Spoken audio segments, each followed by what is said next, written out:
पृथ्वीराज सिंह। आज आपको सिखाऊंगा कि इलेक्ट्रॉनिक विन्यास कैसे करें। इलेक्ट्रॉन विन्यास करने से पहले हमें कुछ चीज़ें याद रखनी होती हैं। आबहावा का सिद्धांत है, हुंड का नियम है। तो पहले हमें पता होना चाहिए कि हमारे जो इलेक्ट्रॉन विन्यास होती है उन्हें कक्षकों की संख्या करनी होती है। सबसे पहले मैं लिखता हूँ कक्षकों की संख्या। कक्षकों की जो संख्या होती है हमारी, वो होती है हमारी कितनी, 4। अब कक्षकों के नाम क्या क्या होते हैं। कक्षकों के नाम, नंबर 1 होता है हमारा एस ऑर्बिटल। एस ऑर्बिटल यानी कि कैसे बोलते हैं इसे, एस ऑर्बिटल यानी कि एस कक्षक। नंबर 2 आएगा हमारा पी ऑर्बिटल यानी पी कक्षक, पी ऑर्बिटल। नंबर 3 आता है हमारा D orbital, D orbital. Number 4 आता है हमारा एफ ऑर्बिटल, एफ ऑर्बिटल। ये तो होते हैं हमारे 4 कक्षक। अब हमें देखना होगा कि एस कक्षक, पी कक्षक, डी कक्षक, एफ कक्षक में कितने कक्षक होते हैं। तो सबसे पहले लिखते हैं हम एस ऑर्बिटल। सबसे पहले लिखते हैं फर्स्ट एस ऑर्बिटल। जब हम एस ऑर्बिटल लिखते हैं तो हमारा एस ऑर्बिटल में होता है एक कक्षक। एस ऑर्बिटल कक्षक होते हैं सिर्फ और सिर्फ एक कक्षक, सिर्फ एक कक्षक होता है हमारा एस ऑर्बिटल में। अब देखते हैं P orbital, P orbital. P orbital में होते हैं हमारे 3 कक्षक। पी ऑर्बिटल में होते हैं हमारे 3 कक्षक, 1 2 3। अब आता है हमारा नंबर 3 पे D orbital, D orbital. Number 3 पे आता है हमारा डी ऑर्बिटल। डी ऑर्बिटल में होते हैं हमारे 5 कक्षक। डी ऑर्बिटल में होते हैं हमारे 5 कक्षक, 1 2 3 4 और ये 5 और ये 5। फिर आता है हमारा F orbital number 4, F orbital, F orbital. F orbital में होते हैं हमारे पूरे 7 कक्षक। पूरे यहाँ पर एफ ऑर्बिटल हमारे 7 कक्षक होते हैं, 1 2 3 4 5 6 और एक ये 7। एफ ऑर्बिटल हमारे 7 कक्षक होते हैं। अब हम इनमें इलेक्ट्रॉन भर सकते हैं। अब हम इनमें इलेक्ट्रॉन भरेंगे तो आपको ये बात पता होनी चाहिए कि हम एक कक्षक में अधिकतम 2 इलेक्ट्रॉन भर सकते हैं। एक कक्षक में अधिकतम 2 इलेक्ट्रॉन भर सकते हैं। और हम वो कैसे भरते हैं, वो होता है हमारा हुंड का नियम। मैं आपको बताने जा रहा हूँ हुंड का नियम क्या होता है, वो सुनिए, वो सुनो। इस नियम अनुसार एक ही उपकोशिक कक्षकों में इलेक्ट्रॉन को भरते इलेक्ट्रॉन का युग्मन तब तक नहीं कर सकते जब तक उसमें एक इलेक्ट्रॉन ना आ जाए। यानी कि एक ही उपकोश का, तो ऐसा ऑर्बिटल एक ही उपकोश का है, तो पहले इसमें एक इलेक्ट्रॉन भरेंगे हम। फिर हम इसके बाद इसका जो है यूनिस करेंगे। इसमें तो एक ही है, इसमें यूनिस करेंगे, देखा वो, देखा वो। इसमें फिर हम इसमें यूनिस कर देते हैं पी ऑर्बिटल। यानी कि हुंडी के नियम के हिसाब से हम और जो इलेक्ट्रॉन है वो भरते हैं। तो एक कक्षा में अधिकतम 2 इलेक्ट्रॉन भर सकते हैं। तो ऐसा ऑर्बिटल उसमें हमारे कितने होते हैं, 2 इलेक्ट्रॉन। जब हम एक कक्षा में 2 इलेक्ट्रॉन भर सकते हैं तो पी ऑर्बिटल क्या कक्षा का 1 2 3, तो कितने इलेक्ट्रॉन आएंगे, 6 इलेक्ट्रॉन। 2 3 6, जो आएंगे हमारे 6 इलेक्ट्रॉन। 6 इलेक्ट्रॉन तो हुंड का नियम है हमारा, पहले हम इलेक्ट्रॉन का युग्मन तब तक नहीं कर सकते जिसमें उसमें एक इलेक्ट्रॉन ना जाए। तो पहले हम इसमें एक इलेक्ट्रॉन भरते हैं, उसके बाद हम कर देते हैं युग्मनज। ये कर दिया हमने युग्मनज।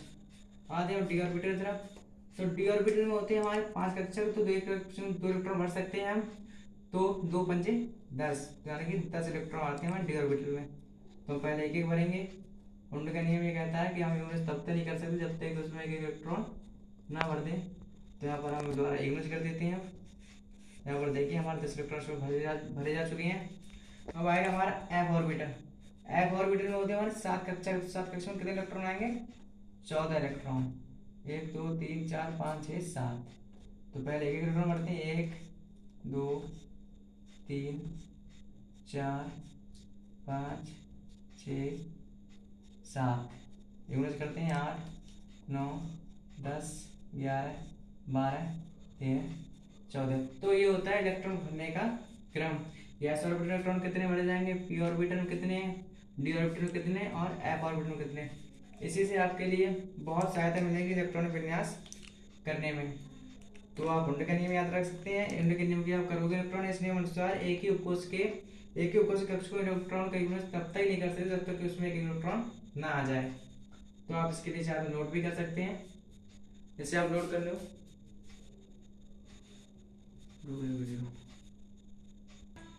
जैसे कि मैं आपको पहले बता चुका था कि इसमें हुंड के नियम और अफबाऊ सिद्धांत का बहुत बड़ा हाथ है इलेक्ट्रॉन विन्यास करने में। एक बार तो आपको हुंड का नियम याद रहा और अफबाऊ को नहीं बताना जरूरी है। ये नियम इस प्रकार है, जर्मन भाषा में अफबाऊ का अर्थ है निर्माण होना। इस नियम में परमाणुओं को तड़क अवस्था में कक्षकों को उनकी ऊर्जा के बढ़ते क्रम में भरा जाता है। ऊर्जा जहाँ कम होगी इलेक्ट्रॉन सबसे पहले वहाँ भरे जाएंगे। आप इस नियम को नोट कर सकते हैं। और अब इलेक्ट्रॉन विन्यास करेंगे कैसे और उनकी जो ऊर्जा कम है वो ऊर्जा ज़्यादा है तो भरे कैसे जाएंगे, वो आपको इसके नियम दिखाता हूँ पहले किसे भरना कैसे है। सबसे पहले हमारा इलेक्ट्रॉन जो है वो जाएगा हमारा वो जाएगा हमारा 1s में। फिर यानी कि ऊर्जा इसके कम है तो उससे बढ़ती क्रम में जाएगा हमारा, जो हमारा नियम भी कहता है 2s के बाद जाएगा हमारा 2p में, 2p के बाद जाएगा हमारा 3s में, 3s के बाद जाएगा हमारा 3p में, 3p के बाद जाएगा हमारा 4s में, 4s के बाद जाएगा हमारा 3d में, 3d के बाद जाएगा हमारा 4p में, 4p के बाद जाएगा हमारा 5s में, 5s के बाद जाएगा हमारा 4d में, 5s के बाद जाएगा 4d में। फिर 4d के बाद जो इलेक्ट्रॉन जाएगा वो जाएगा हमारा 5p में, 5p के बाद जाएगा हमारा 6s में, 6s के बाद जाएगा हमारा 4f में, 4f के बाद जाएगा हमारा 5d में, 5d के बाद जाएगा हमारा 6p में, 6p के बाद जाएगा हमारा 7s में, 7s के बाद जाएगा हमारा 5f में, अब आ जाएगा हमारा 6d में। तो आप यहाँ पर देख सकते हैं नियम के अनुसार उनकी, यहाँ देखिए इस नियम अनुसार परमाणु को तरफ कक्षकों को उनकी ऊर्जा के बढ़ते क्रम में भरा जाता है। जैसे देखिए 1s की ऊर्जा कम होगी तो फिर 2s में, फिर 2s के बाद 2p, फिर 3s, फिर 3p, फिर 4s, फिर 3d, फिर 4p, फिर 5s, फिर 4d, फिर 5p, फिर 6s, फिर 4f, 5d, 6p, 7s, 5f, 16। सब पे यहाँ पर जो ऊर्जा है वो बढ़ती गई है। चिन्ह जो होता है वो ऊर्जा बढ़ाने का चिन्ह है। वाला जो चिन्ह आपको दिख रहा है ऐसे वाला चिन्ह है वो हमारा ऊर्जा बढ़ाने का चिन्ह है जो आपको दिखता होगा। तो इससे आप इलेक्ट्रॉन विन्यास कर सकते हैं। और यहाँ पर एक फार्मूला और इलेक्ट्रॉन विन्यास करने का, वो भी मैं आपको लिख के बताऊंगा अभी, तब आप इसे नोट कर सकते हैं। तो यहाँ पर एक ये ट्रिक है, यहाँ पर पहले 1s, 2s, 3s, 4s, 5s, 6s के नीचे वाले ss वाले आप लिख सकते हैं। फिर उसके बाद में जो है फिर हम लिखेंगे यहाँ पर 2p वाले। तो यहाँ पर हम 2p वाले लिखते हैं। 2p वाला है हमारा 3p के बाद आएगा हमारा 4p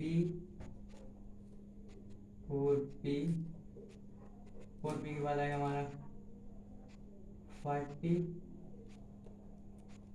के बाद आएगा हमारा 6p के बाद आएगा हमारा 7p। तो पहले से बनाना सीखो कैसे बनता है ये, फिर मैं आपको बताऊंगा इलेक्ट्रॉन चक्र होगा कैसे, इलेक्ट्रॉन जाकर प्रवेश करेंगे कैसे जो होगा वो।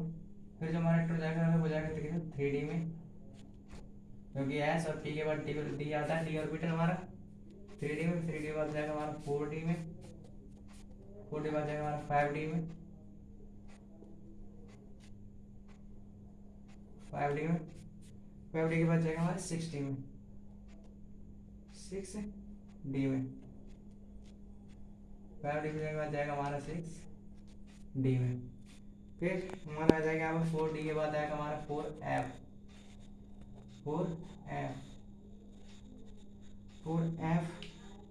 फिर 4f के बाद आएगा हमारा 5f,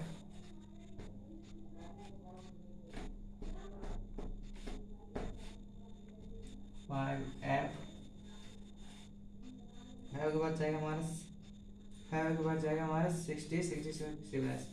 अब देखिए यहाँ पर जो पहले 1s जो हमारा इलेक्ट्रॉन है, फिर वो हमारा जाएगा ऐसे करके जाएगा हमारा प्रेस करेगा 2s में, प्रेस करेगा हमारा 2s में, 2s में प्रेस करेगा। फिर 2s के बाद इलेक्ट्रॉन जाएगा हमारा और प्रवेश करेगा हमारा किसमें 2p में, 2p के बाद किसमें जाएगा हमारा 3s में, 3s में।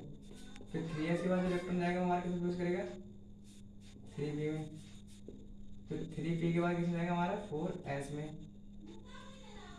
फिर 4s के बाद इलेक्ट्रॉन है वो हमारा किसमें जाएगा 3d में, इलेक्ट्रॉन जाएगा हमारा किसमें 3d में।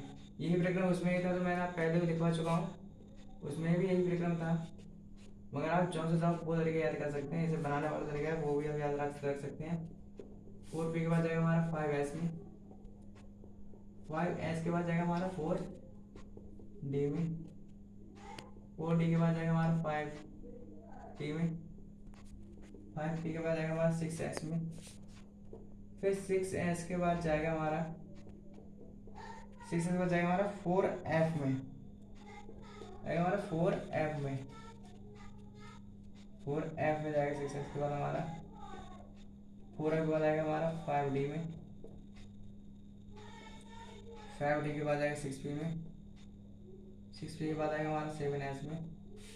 फिर 7s के बाद इलेक्ट्रॉन चक्कर फिर होगा, फिर इलेक्ट्रॉन जाएगा वो जाएगा किसमें 5f में, 5f के बाद 6d में, 6d के बाद 7p में, 6d के बाद 7p में। फिर ये चक्कर लगातार आप चल सकता है, ये चक्कर चलता रहेगा।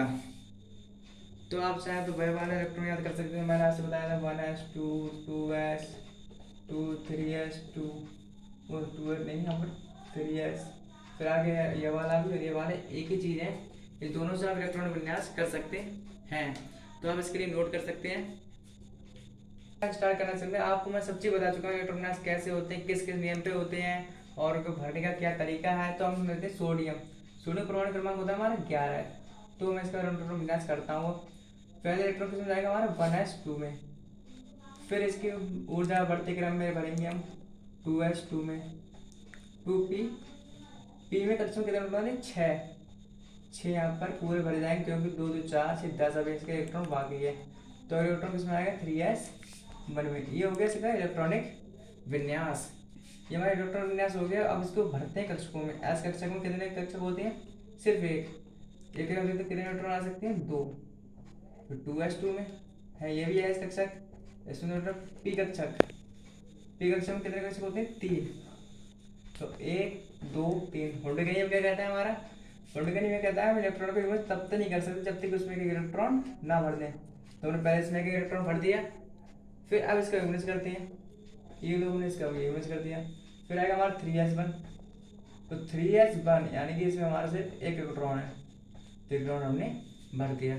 तो सोडियम के जो इलेक्ट्रॉन है वो ऐसे भर जाएंगे 1s 2s 2p 3s। क्या है, अब हम अगले इलेक्ट्रॉन तत्व लेते हैं कैल्शियम। कैल्शियम का परमाणु क्रमांक कितना होता है 20। इसके इलेक्ट्रॉन विन्यास करते हैं। तो सबसे पहले इलेक्ट्रॉन हमारा किसमें जाएगा 1s2 में, फिर किसमें जाएगा 2s2 में, क्योंकि s में ऐसे 2 इलेक्ट्रॉन बढ़ सकते हैं इसलिए हम 2 लगाते हैं। फिर जाएगा हमारा किसमें 2p 6 में, 2p 6 में जाएगा। फिर 2p 6 के बाद किसमें आएगा हमारा 3s में 2। अब यहाँ 1 या 2 कैसे, क्योंकि यहाँ देखिए 11 पूरे हो चुके, 2 2 4 6 10 11, 2 2 4 6 10 तो 12। अभी हमारे 8 इलेक्ट्रॉन भरने अभी बाकी हैं। तो 3s2 बाद किसमें आएगा हमारा इलेक्ट्रॉन 3p, p में कितने आते हैं इलेक्ट्रॉन 6, अभी 18 ही हुए हैं। फिर 4s2। अब गिनने जी पूरे हमारे 20 इलेक्ट्रॉन भरे जा चुके हैं, 2 2 4 6 10 तो 12 6 18 तो 20, यानी कि 20 इलेक्ट्रॉन हमने इसमें पूरे भर चुके हैं। अब इन्हें हम कक्षकों में भरते हैं। तो एस कक्षक हमारा कितना होता है, जो एक ही कक्षक होता है इसमें इलेक्ट्रॉन कितने भर सकते हैं 2। इसमें भी वही हमारा एस कक्षक है, इसमें जो 2 इलेक्ट्रॉन भर सकते हैं। फिर आता है हमारा 2p। 2p में आपको पता है कि 3 कक्षक होते हैं, और हुंड का नियम हमारा क्या कहता है कि इलेक्ट्रॉन तब तक नहीं कर सकते कि उसमें एक इलेक्ट्रॉन ना आ जाए। एक अफवाह का नियम, हिंड का नियम आपको याद रखना होगा, इलेक्ट्रॉन विन्यास करते हो गया तब। फिर आपका 3s आएगा, फिर आपको 3s आएगा, फिर यहाँ पर लिख देता हूँ 3s वाला, ये हमारा 3s वाला 3s2 वाला है ये, इसमें हमारे 2 इलेक्ट्रॉन भरे जाएंगे। फिर आएगा हमारा 3p6, फिर आएगा हमारा 3p6, यहाँ पर 3p6 आएगा तो उसमें आपको पता है 3 कक्षक होते हैं, p कक्षक में वैसे इलेक्ट्रॉन भरते हैं पहले एक एक, फिर अब हम करते हैं इसका एक गुणज, तो ये कर दिया हमने इसका एक गुणज।